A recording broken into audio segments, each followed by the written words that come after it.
Mes chers amis, mes premiers mots seront d'abord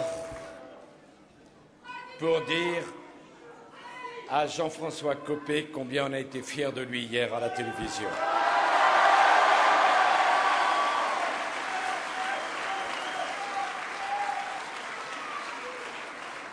Mes chers amis, merci de votre amitié, merci de votre soutien.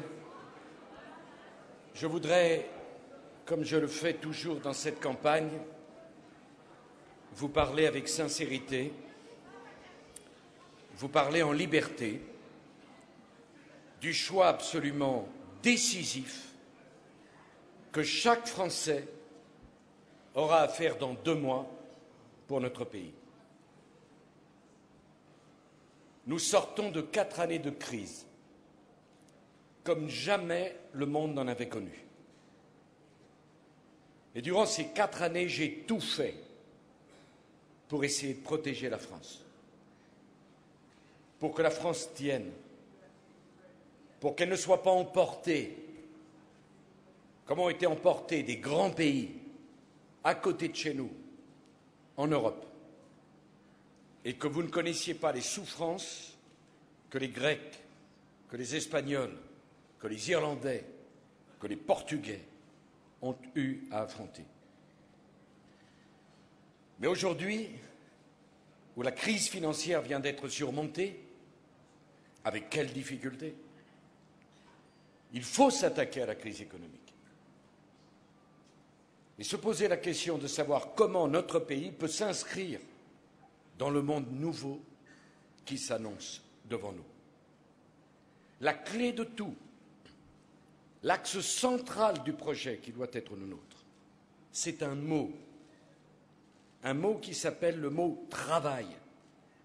Reconnaître le travail, considérer le travail, récompenser le travail, comprendre le travail. C'est la clé.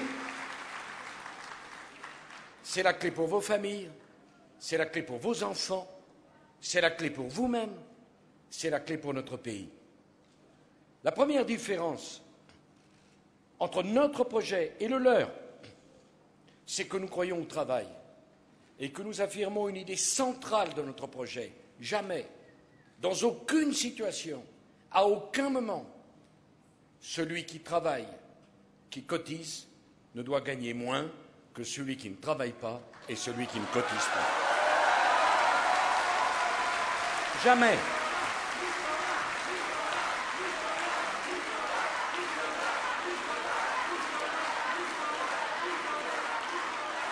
La question centrale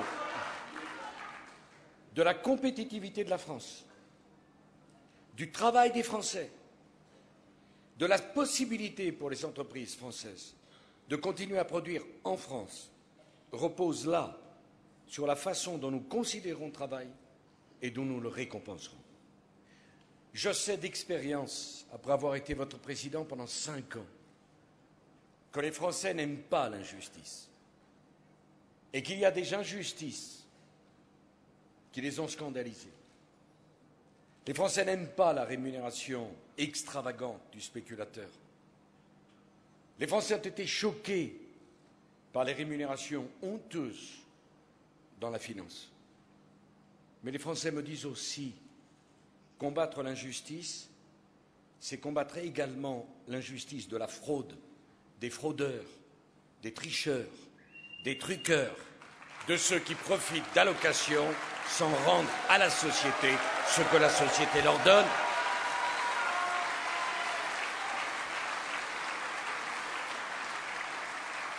Il est un deuxième mot central dans le projet politique qui est le nôtre. C'est celui de responsabilité. Et je vais en parler plus particulièrement à Meaux, avec le travail remarquable qui a été fait dans nos quartiers. J'ai eu l'occasion, l'autre jour à la télévision, de dire à un jeune de quartier, arrêtez de vous plaindre.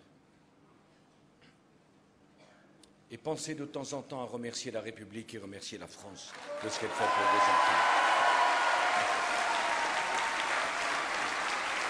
Non, La société n'est pas responsable de tout. On est soi-même responsable aussi de ce qu'on fait ou de ce qu'on ne fait pas. Il a été engagé dans notre pays un plan de rénovation urbaine extraordinaire. Ce fut une idée de Jean-Louis Borloo que nous avons mis en œuvre. Il n'y a pas un pays au monde qui a engagé le même montant d'investissement pour ces quartiers que ce qu'a fait la France. Pas un. Tout n'a pas été parfait. Mais j'entends qu'on reconnaisse à la République française sa générosité et son ouverture et qu'on arrête de culpabiliser la France alors qu'elle ne le mérite pas. 45 milliards d'euros, 25 déjà dépensés. Nous poursuivrons cette politique, car on ne peut pas être un citoyen quand on vit dans des conditions insalubres. Nous poursuivrons cette politique, parce que dans nos quartiers, il y a une jeunesse de France qui est un atout, dont nous n'avons pas peur, à qui nous voulons donner sa chance. Et cette jeunesse de France, je veux lui dire qu'on va continuer, qu'on fera un deuxième plan de rénovation urbaine, que certainement on concentrera ces nouveaux moyens, 15 à 20 milliards d'euros, sur les quartiers qui en ont le plus besoin. Car il ne faut pas trop disséminer. Si tout le monde a besoin, alors il n'y a plus de priorité. Et s'il n'y a plus de priorité, on distribue. On ne crée pas une politique. Mais ce que je souhaite également, c'est que chacun comprenne qu'on va changer un certain nombre de choses, notamment dans nos écoles. D'abord, dans nos quartiers, il doit bien être clair que l'école est un droit, mais que l'école est obligatoire. Sur le territoire de la République française, on va à l'école. Ce n'est pas un choix, c'est un droit et un devoir.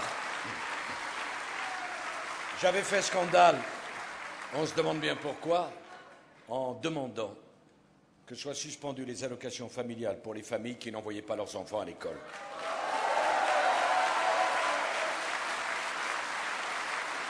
On m'a accusé de stigmatiser.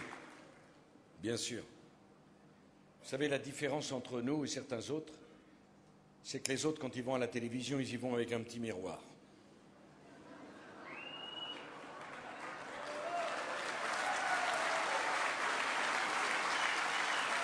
Et ils sont tellement contents de se regarder. Parfois, j'ai tendance à leur dire, j'avais envie de leur dire, le spectacle vous plaît? Ils se regardent. C'est pas à vous qui parle, peuple de France, c'est à eux qui parlent. C'est pas à vous qui pensent, peuple de France, c'est à eux qui pensent, à leur image. Je souhaite que tous les enfants aillent à l'école. Depuis que nous avons engagé cette politique, les absentéistes, 33 000, sont revenus à l'école. Nous n'avons eu à supprimer que 171 allocations familiales.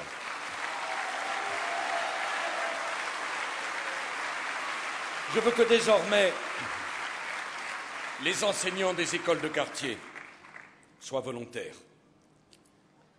et qu'ils soient rémunérés, parce que c'est plus difficile, mieux rémunérés. Je veux qu'au lieu de mettre les plus jeunes professeurs, on mette les plus expérimentés. Je veux qu'ils aient du temps, après les heures de cours, pour rencontrer les familles, discuter avec les enfants, aider ceux qui ont des problèmes à faire leurs devoirs. Je veux que le moment de l'inscription de l'enfant à l'école soit un moment solennel où toutes les familles soient obligées de rencontrer le professeur qui va enseigner à leurs enfants. Je veux que dans nos écoles, il y ait un bureau pour que les professeurs, après les cours, puissent recevoir les familles, évoquer les problèmes, régler les problèmes. Je veux qu'il y ait des études dirigées. Je souhaite que l'école de la République retrouve le rôle central qui est le sien au cœur de la République. Au fond, ce que je souhaite dans cette campagne, c'est parler des problèmes des Français, apporter des réponses aux problèmes des Français. Alors je vois que j'ai un concurrent. Attendez la suite. qui a vraiment compris quelles étaient les questions que vous vous posiez. Il a dû rencontrer beaucoup des Français parce qu'il a vu que la question qui vous taraudait, la plus importante, la présence du mot race dans le préambule de 1946.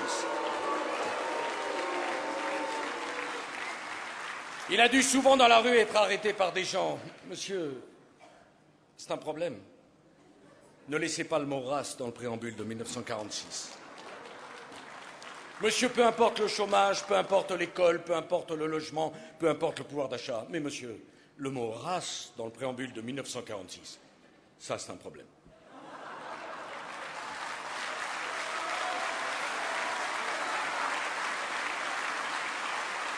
Il en faut de l'expérience pour trouver ça. Il en faut de l'originalité. Alors voilà que je ne m'en suis pas occupé depuis 2 jours, qu'il a trouvé un nouveau mot qui le choque. C'est le mot zone. De plus en plus fort. Voilà donc en 2012 le projet qu'il propose à la France, faire la guerre au dictionnaire. Alors écoutez-moi bien, car vous n'y avez pas pensé. En supprimant le mot race, on va supprimer le racisme. En supprimant le mot zone, on va supprimer les injustices. Alors je lui propose une idée nouvelle. Supprimons le mot chômage, comme ça il n'y aura plus de chômeurs. Il en faut du talent. D'après vous, est-ce qu'il en a encore d'autres à nous proposer? Je vais vous dire une chose, je pense l'exact contraire. Le mot race appartient à un texte sacré à mes yeux. Le préambule de 46, pourquoi il est sacré? C'est parce que c'est cette génération extraordinaire à laquelle je voue une admiration sans borne. Parce que bien souvent, je me suis demandé, si j'avais été jeune, moi, à l'époque, est-ce que j'aurais eu le courage, la moitié du courage, 10% du courage de ceux qui se sont levés contre le nazisme, levés contre l'envahisseur, pour défendre la République, pour défendre leur patrie. Est-ce que j'aurais eu le courage d'être ce jeune lycéen, Guy Moquet? Est-ce que j'aurais eu le courage, moi, de traverser? Personne ne peut répondre à cette question. Cette génération, mes chers amis, ils font l'honneur de la France.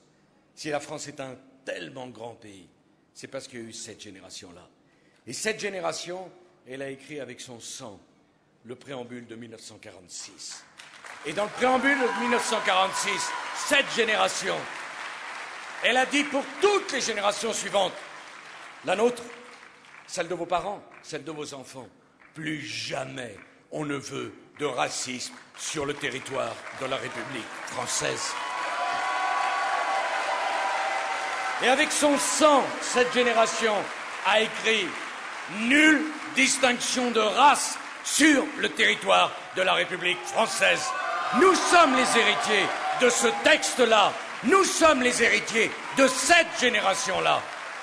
Et le combat à mener, c'est le combat contre le racisme, pas le combat contre le préambule de 1946.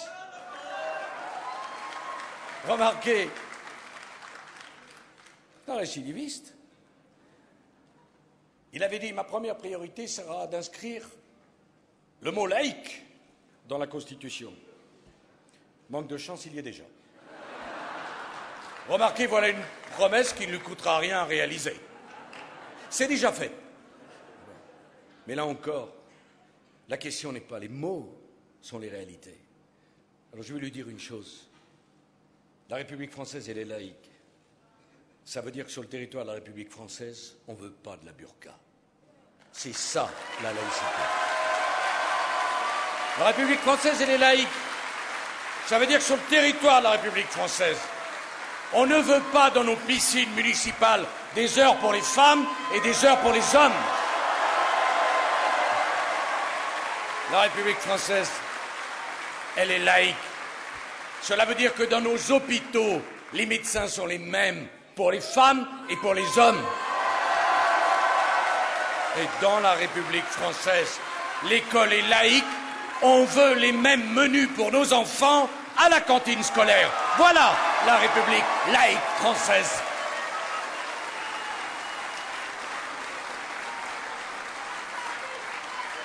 Je voudrais vous dire deux autres choses.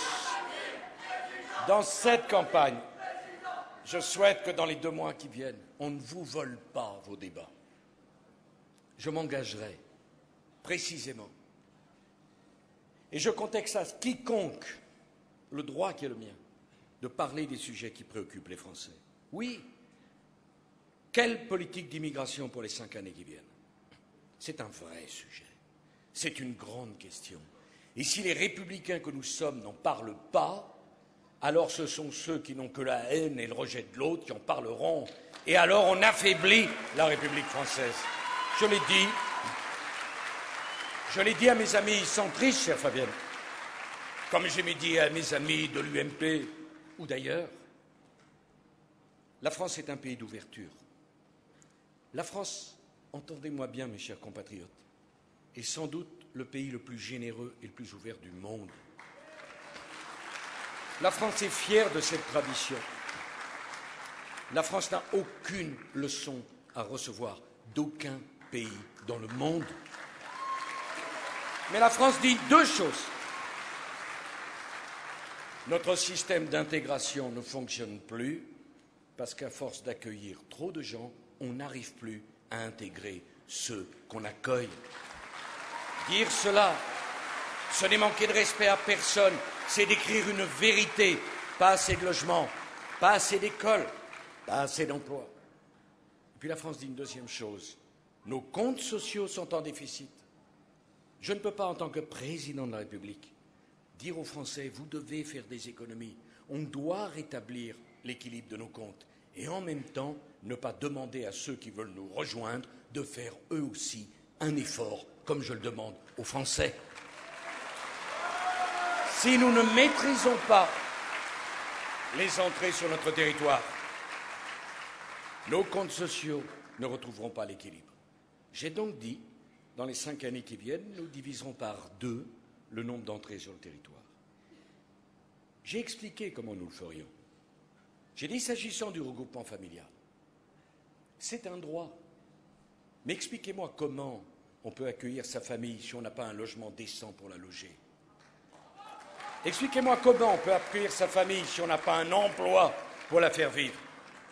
Et troisièmement, je souhaite qu'avant que la famille rejoigne la France, un examen soit passé pour savoir si on maîtrise le français et si on connaît les valeurs de la République française.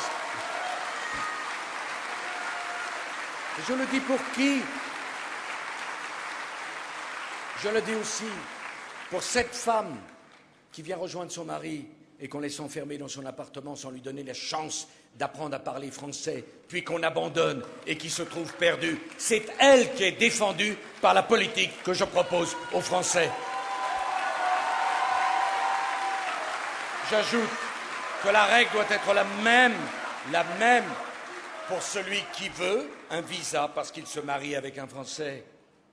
J'ajoute pour le RSA et pour le minimum vieillesse que je souhaite 10 ans de présence sur le territoire et 5 années de cotisation pour bénéficier des prestations en France. Alors peut-être un mot d'un sujet dont on parle si mal et sur lequel je veux m'engager. C'est celui de la santé et de la CMU. Je vous le dis comme je le pense, et peu m'importe d'être parfois minoritaire, parfois même dans ma propre famille, je dis ce que je pense parce que je crois ça juste. Sur le territoire de la République française, on soigne les malades quelle que soit la couleur de peau et quelle que soit leur nationalité. C'est notre grandeur.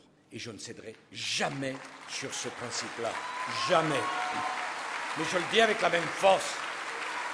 La carte vitale qu'on se repasse de l'un à l'autre, c'est fini. Je demande la carte vitale biométrique.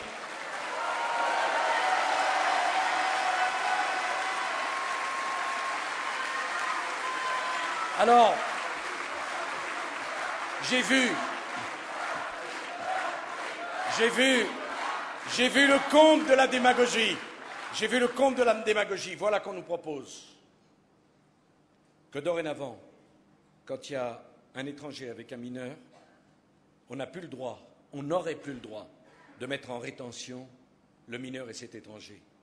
Est-ce que ceux qui osent proposer cela ont compris une chose? Que les réseaux mafieux du monde entier vont maintenant envoyer le message à tous les malheureux qui veulent venir chez nous, venez avec vos enfants, comme ça ils ne pourront plus vous expulser. Voilà l'irresponsabilité d'une proposition de cette nature.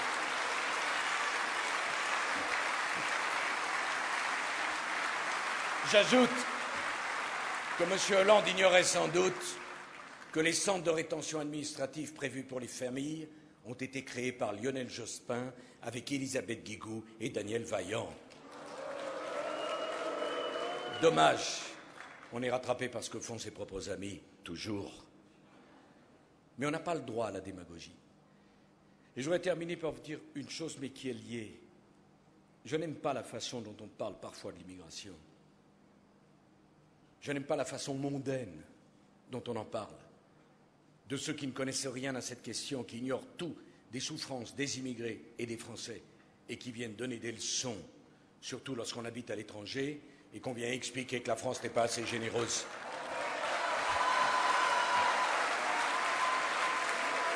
Mais je n'aime pas non plus la façon haineuse, parfois blessante, dont on parle certains extrémistes. Ça ne me plaît pas, parce que je sais que dans nos quartiers, il y a beaucoup de gens qui veulent s'en sortir. Il y a beaucoup de gens qui aiment la France, et il y a beaucoup de gens qui croient dans la République française. Je veux être le président de ces Français-là aussi, parce qu'ils ont toute ma considération et toute leur place dans le projet politique qui est le mien. Et au fond, c'est la même chose pour l'Europe. Toute ma vie, j'ai été européen. Toute ma vie, j'ai défendu l'idéal européen. Et si Mme Merkel et moi, nous n'avions pas fait tout ce que nous avons fait, que resterait-il de l'Europe aujourd'hui? Mais c'est les Européens qui ont le devoir de refonder l'Europe. La France forte, mais dans une Europe forte. Si nous avons fait l'Europe, mes chers amis, c'est parce que nous voulons préserver le modèle de civilisation européen. Si nous avons fait l'Europe, c'est pour être protégés, pas pour être exposés. Si nous avons construit l'Europe, c'est pour être plus forts, pas pour être plus faibles. Eh bien, quand l'Europe n'est pas au rendez-vous, il faut refonder l'Europe. Sinon, on est parjure à l'idéal humaniste des fondateurs de l'idée européenne. Je vois qu'on me fait le reproche.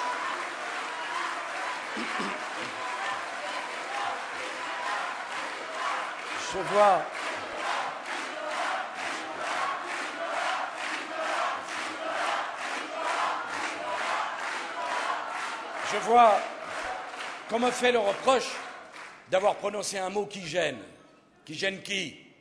Qui gêne eux? Le mot frontière. Frontière, ce n'est pas un gros mot. Si nous avons décidé d'abaisser nos frontières, c'est pour que l'Europe ait ses propres frontières.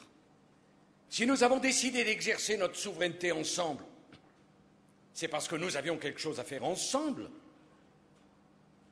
Schengen ne fonctionne pas. Pas de pilotage politique. Je veux une présidence stable de Schengen, comme j'ai obtenu une présidence stable de l'Eurogroupe. Je veux que ce soit les politiques qui décident de la politique migratoire en Europe, pas les technocrates et même pas les tribunaux, parce que ce n'est pas eux qui ont la souveraineté nationale, populaire et démocratique pour décider de sujets de cette nature. Je veux qu'un pays qui soit défaillant dans l'application de Schengen puisse être sanctionné ou exclu, comme un pays qui ne respecterait pas ses déficits serait sanctionné ou serait exclu. Je veux qu'on pose la question de la frontière entre la Turquie et la Grèce, où sur 125 kilomètres, personne ne garde les frontières de l'Europe. Je veux clairement qu'on dise que nous devons converger nos politiques en matière migratoire, que les pays sûrs doivent être définis par l'ensemble des pays de Schengen et que les prestations servies aux étrangers qui rentrent dans l'espace Schengen soient les mêmes, quel que soit le pays dans lequel ils rentrent. Pourquoi? Pour éviter le dumping social entre les uns et entre les autres, parce que nous ne voulons pas d'une immigration dont la seule volonté serait de profiter de prestations sociales. J'ai demandé pour les chefs d'entreprise la réciprocité. Depuis 1933, quand il y a de l'argent public aux États-Unis, les États-Unis exigent que les produits achetés par l'administration soient fabriqués sur le territoire des États-Unis d'Amérique.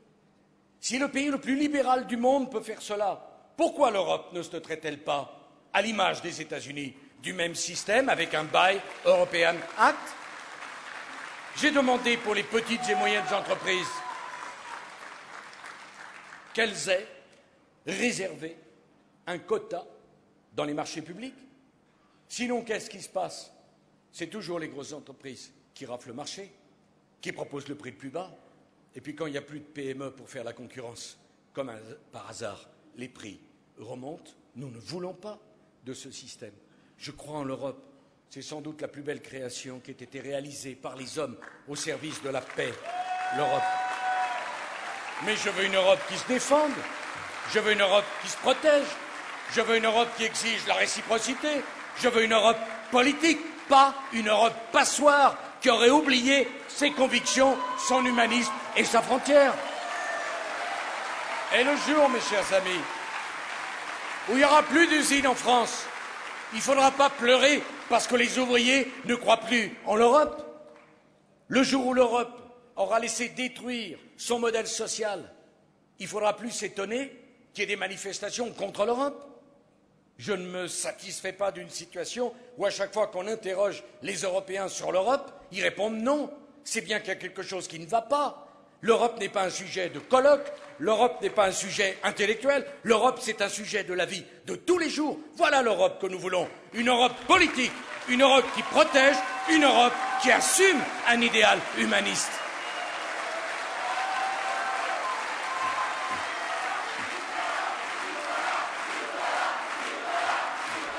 Mes chers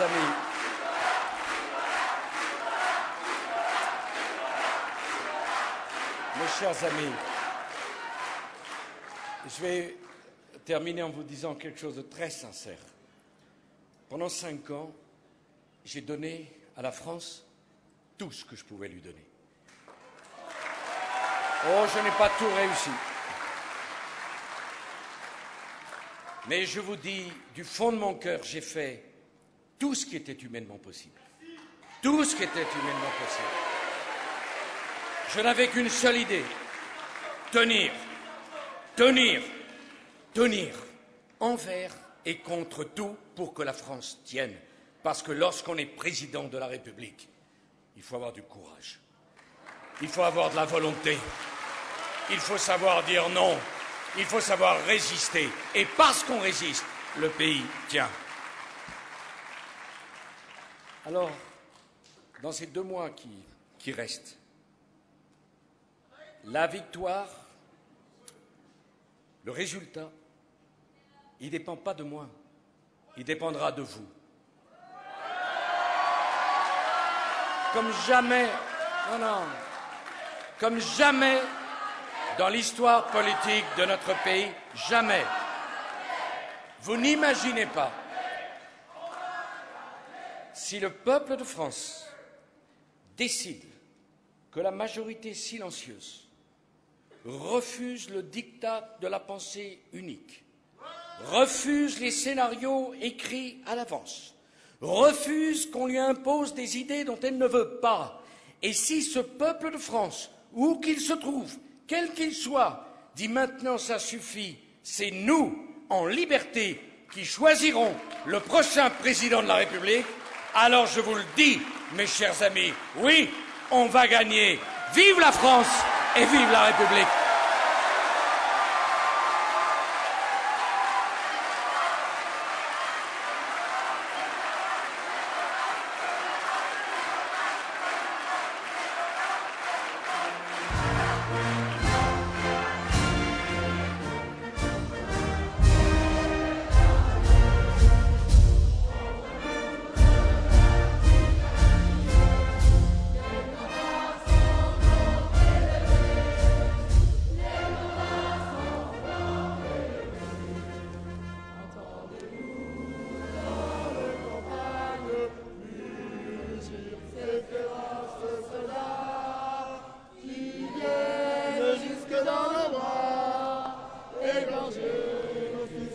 go.